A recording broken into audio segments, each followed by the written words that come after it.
businessman, ministre, comédien, homme de médias et de football, éphémère pilote de Formule 3, chanteur. Bernard Tapie, l'homme aux multiples vies, est mort des suites d'un cancer, dimanche 3 octobre, a confirmé sa famille à France Info, après l'avoir annoncé à la Provence. Il avait 78 ans. En septembre 2017, Bernard Tapie avait annoncé souffrir d'un cancer de l'estomac avec extension à l'œsophage et avait subi au mois de janvier 2018 une lourde intervention chirurgicale, suivie d'une chimiothérapie. L'annonce de sa maladie avait provoqué une vive émotion chez les supporters de l'OM, club qu'il a présidé de 1986 à 1994. Le 24 septembre 2017, ils avaient déployé plusieurs banderoles dans les travées du stade Vélodrome, sur lesquelles on pouvait notamment lire « Courage Nanard, on est avec toi ». C'est la plus belle cure de chimio que j'ai jamais reçue, avait répondu Bernard Tapie, ému, interviewé dans 19h le dimanche sur France 2 en novembre 2017, et apparaissant pour la première fois affaibli par la maladie.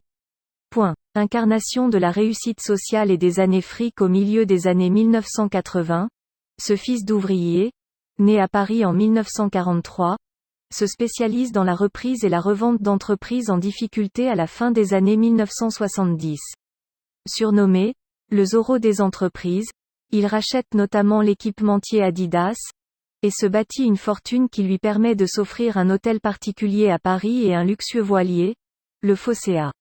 En 1983, Bernard Tapie investit dans le sport, en montant d'abord une équipe cycliste, puis en reprenant l'Olympique de Marseille, qu'il conduit du bas du tableau au sommet de l'Europe, en remportant la Ligue des Champions en 1993. Sa réussite, il la met en scène et la partage dans Gagner, un best-seller publié en 1986, puis dans son émission de télévision, Ambition, diffusée en 1986 et 1987. Symbole d'un capitalisme flamboyant et assumé, il lâche, au sujet de cette époque, s'il y a une chose que je sais faire, c'est du blé. Du blé, mais aussi de la politique. En 1987, le publicitaire Jacques Séguéla lui présente François Mitterrand. Mettant à profit sa notoriété, Bernard Tapie se présente l'année suivante aux législatives à Marseille, sous l'étiquette majorité présidentielle.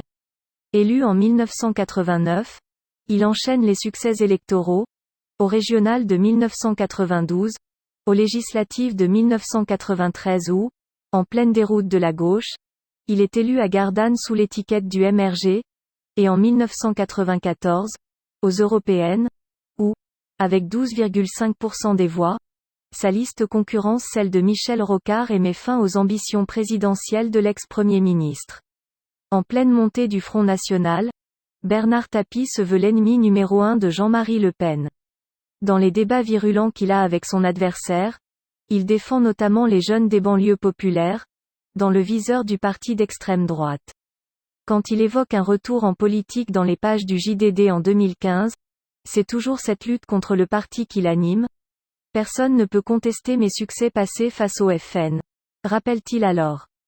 Entre-temps, Nanard a changé de bord, apportant son soutien à Nicolas Sarkozy, en 2007 puis en 2012.